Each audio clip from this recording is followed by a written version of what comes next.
Hi there, hope you're having a pleasant day wherever you may be. Today I find myself at a place that's stumped scientists for over 70 years. That's right, I'm at the Crowley Columns near Crowley Lake, California.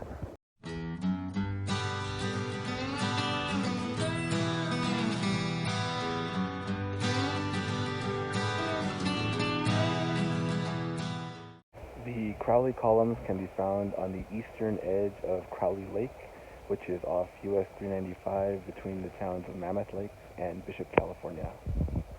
So what exactly are the Crowley Columns? Well, they're these long cylindrical columns jutting out of the rocks here on the edge of the lake. And for about 75 years or so, they were just considered an oddity. Nobody knew what they were all about. As a matter of fact, the only reason these were even discovered was because in 1941, the Long Valley Dam was built, creating Crowley Lake. The water from the lake started to erode the land on the eastern edge and revealed these columns. And had the lake not been built, they would have just been hidden in the soil. In 2015, some geologists think they figured out what was going on here. Now, when I try to explain for the videos, I do my best to understand it myself before I explain it. But in this case, I don't fully get it, so I'm going to kind of sort of just parrot what they said.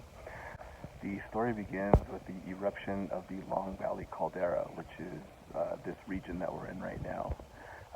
It laid a layer of tuff, which is ash from that blast. Nearby snowmelt came down and percolated and seeped into that ash. The cold water mixed with the hot ash created what was called convection cells. And that's the part where it kind of loses me. It doesn't totally walk through the process, so I'm assuming it's that combination of water and ash that hardened into these columns. And part of that research included looking under a microscope, and they saw erosion-resistant minerals within the columns binding them together. So ultimately, they were harder than the surrounding rock, and when the water came through 75 years ago, it eroded away the softer stuff, exposing the columns. What's really cool is that there's a few spots where you have these long examples of unbroken columns, and then there's parts where you can see the bottoms have been eroded out, there's little caves and things. There's a lot of cool different examples of the different types of erosion going on here. There's certain spots where it looks like they're kind of sticking out like tree trunks. It's really cool. There's a lot of interesting geology and erosion going on here. These behind me are one of the better examples, and they kind of have that rounded erosion, and some of the descriptions online that I've seen are it's like a Moorish temple, or I guess on Seinfeld would be a Moopish temple. It's also worth noting that generally they go up and down pretty straight, but some of them do seem to have kind of a tilt on them. Some of them have kind of an orangish tinge to them. Some of them almost seem like they're not really even columns. They have the little sections like the columns, but they're kind of narrow like fins almost, which kind of wondering what's going on there. And then some of them, the segmenting is different. Most of them kind of have the equal spacing, but some of them have really narrow spacing, which makes me wonder, is that an issue of it cooling faster, cooling slower? I don't know. Maybe questions for a geologist someday. As far as visiting the columns, you do have a couple of options. The most obvious, because they're on the edge of a lake, is bring your boat up. The other two options both take the same road, essentially. One is just to hike it from roughly the area where you'd be parking. It's almost 2 miles to get down here. Now, as far as that 2 miles, it's largely decently flat, but there's a couple spots where you have to kind of go down into a little gulch or whatever, and then ultimately you're on kind of the top of a bluff, so you have to get down to the water level to see the columns. So I'm not looking forward to making the trip back, especially because it's a warm day today.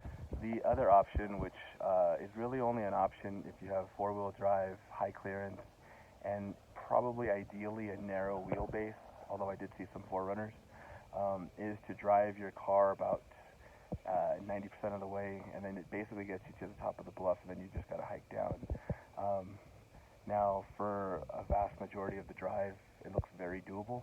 However, the very, very beginning of it is very rutted, very steep, a little sandy. So I saw a couple of cars that had four-wheel drive. They made it up, but they were struggling. So if you have the car and the skills, go right ahead. Once you get past that initial climb, it's pretty smooth sailing from there. Now, however you do decide to come see the columns, just keep in mind that there's no signage here. There's nothing here to indicate they're even here. All the information that I got was strictly off of Google Maps, and I just kind of followed that and the crowd of people, and that's pretty much how I found them. So there's no signage, there's no information kiosks, there's not even an official parking lot. It's just kind of find a spot, and yeah. Now, if you decide to visit on the Saturday of a holiday weekend, like I unwisely did, you will not be alone here. You will be met with plenty of other people, all of them trying to get their Instagram pics and reels and TikToks and all that good stuff. However, with that said, most of them seem to congregate near where the Google pin is at. And the pin is there because those are the best ones. They're the longest exposed ones. They go back several deep, so it's kind of like a little cave. It's actually really cool, and I understand why they're excited to get their pictures. But they're all there, so you're going to get people in your shots. However, all along the beach here, if you just keep walking, you'll find, like I said earlier, the different examples. They won't be as good as that main set of columns, but they're still cool. They're still columns. They're still really neat to look at. With that said, I've been here for a couple of hours now, and as the afternoon has waned, the crowd is gone. Now there's not nearly as many people. There still are a handful of people. I actually just missed my opportunity to kind of have it to myself for about 5 minutes, but what can you do? Well, that does it for this one. Thanks for joining me on this trip to the Crowley Columns. I hope you found it interesting, hope you found it informative, and maybe it'll encourage you to come check it out yourself. With that said, I guess I'll see you on the next one.